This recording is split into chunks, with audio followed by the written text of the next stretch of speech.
Tonight on Connecticut's news station, we're following calls to dismiss assault charges against the Good Samaritan who stepped in to help Representative Miriam Khan while she was attacked. And today, she stood behind him, supporting him. And a string of attempted ATM burglaries across the state. We're hearing from one store owner who's picking up the pieces tonight. And Bridgeport voters head back to the polls yet again. We're getting an update on the city's race for mayor ahead of a redo of the general election. Now at 6, this is Fox 61, Connecticut's news station. Well, good evening and thanks for joining us for the Fox 61 News at 6. I'm Brent Harden. And I'm Sarah Sanchez. The Good Samaritan who came to Representative Miriam Khan's defense while she was assaulted last summer faced a judge this afternoon. Yeah, since that incident, he was charged for keeping the attacker away from the lawmaker. Fox 61's Carmen Chow is outside Hartford Superior Court with an update on the Good Samaritan. The Good Samaritan named Jason Spencer was arrested that day for allegedly assaulting Representative Khan's attacker, and now the court is looking to see if his case can be dismissed since he was acting out of protection. I want to make sure that we are protecting people that protect others. In June of last year, State Representative Miriam Khan was leaving a prayer service at the XL Center in Hartford with her friend and family members. When she stepped outside, 30-year-old Andre Desmond allegedly approached her, grabbed her face, and tried to kiss her. As she tried to pull away, Desmond got angry, slapped her, held her in a chokehold, and slammed her to the ground, leaving her with long-term injuries. She told police there were bystanders, but no one intervened except this person, 43-year-old Jason Spencer. Mr. Spencer was actually down the block hearing her cries, and he ran top speed down the block to save her. And were it not for him, the attack might have continued. Spencer just so happened to be a veteran, and his training immediately kicked in that day. If I've served in a war zone fighting for the defense of others, I'm home now. If I see someone needing help, I have to intervene. And I feel all citizens should do that. We should always look out for each other. Nearly 3 months later, Spencer was eventually charged for allegedly assaulting Desmond, all in an effort to protect Representative Khan. Jason Spencer should be rewarded for his bravery, should be celebrated, uplifted, and not criminalized. Spencer appearing before a judge today who has not pleaded guilty. His attorney is helping him through a diversion process with hopes his case can ultimately be dismissed. Representative Khan saying she has plans to talk about laws during session to ensure Good Samaritans are not criminalized. I'm just unhappy about the fact that we even have to go through this process. Spencer will be reappearing in court in March, where the judge will be reviewing his application for the diversionary program to determine if his case is eligible to be dismissed. Reporting in Hartford, Carmen Chow, Fox 61, Connecticut's news station. Thank you, Carmen. Developing now, thieves attempted smash and grabs at 2 gas stations overnight, one in Manchester, another in Vernon. Right now, police are still investigating whether there's a connection between the two. Fox 61's Brooke Griffin spoke with the owner of the Manchester gas station who says he was shocked to see what happened.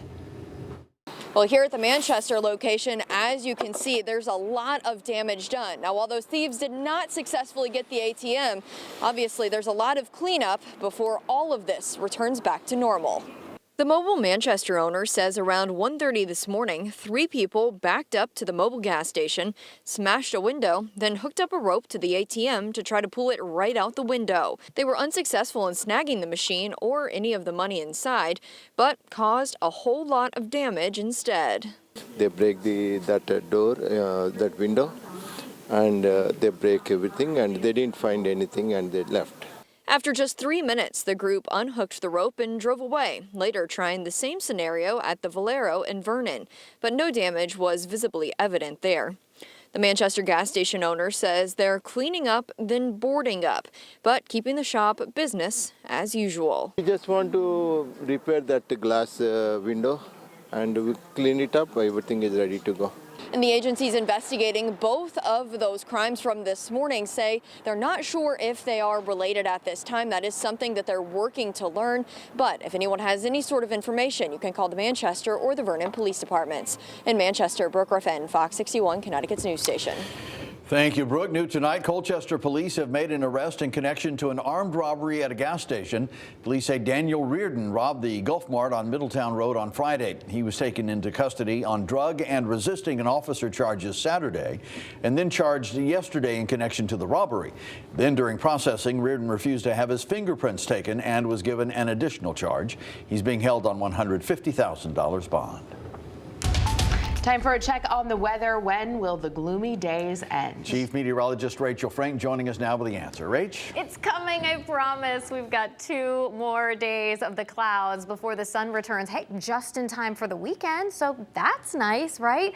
Today's high in the mid-30s. I think tomorrow will be 5, maybe even up to 10 degrees warmer than it was outside today.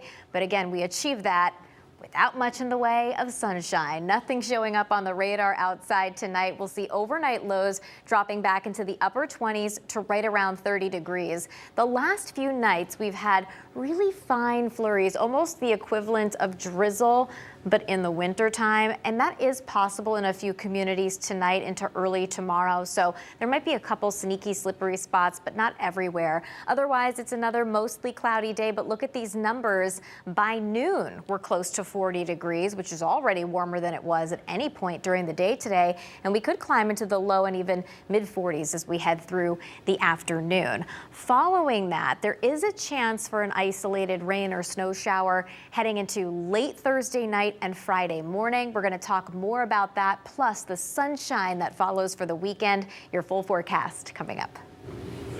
Thank you, Rachel. Former foster parents accused of sexually assaulting a child. The victim told police Roger Barrialt from Bristol abused her over a 10-year period starting in 2004. The victim was not placed in the home by DCF. Instead, the child was put in the home through probate because her mother said she couldn't take care of her. Barrialt was arrested and charged last week. An investigation is underway after a body was found at Stillwater Pond State Park in Torrington this morning. The Department of Energy and Environmental Protection tells Fox 61 the body is that of a 35-year-old man. It was found around 6 last night. We don't know his name or how he died, but Deep says there is no threat to the public. New here at 6, Hartford criminal and civil courthouses had to be evacuated when smoke was seen coming from a manhole in the area. Washington Street was shut down for some time as crews responded. The fire chief says it was caused by a fire in that manhole. The courts were just evacuated as a precaution. Everyone was allowed back inside a short time later.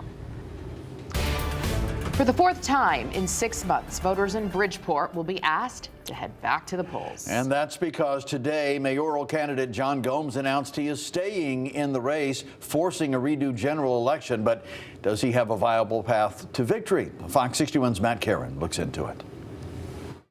Well, the 3rd time wasn't the charm for John Gomes, who lost the January redo primary by a wider margin than the 1st time. He's under great pressure to step aside, but he's vowed to fight on, even if that means being a lone wolf.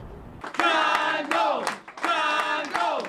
John Gomes! After losing the official tally 3 times, Bridgeport candidate for mayor John Gomes' path to victory is unclear. These selected people who are calling for my withdrawal to return to business as usual.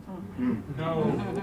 I will tell you, as we stand here united, that will not happen. Mayor Joe Ganim pointing out that elections are not free of charge. Fantasies that the Gomes campaign are trying to throw out to justify asking and forcing the city of Bridgeport to spend another $120,000 for the 4th election in 4 months. Gomes will be on the independent line of February's ballot, although the chair of the party has since withdrawn his support, creating a rift. This was actually the chair's idea to support him, so we are going to follow through. He may have changed his opinion, and that's fine, but we already committed to John. Perhaps Gomes' best shot at victory is to woo the nearly 2,000 people who voted for unaffiliated candidate Lamont Daniels, who has since dropped out of the race and not endorsed anyone. We still have 3 weeks, and if it makes sense for me to get behind the candidate, I will, but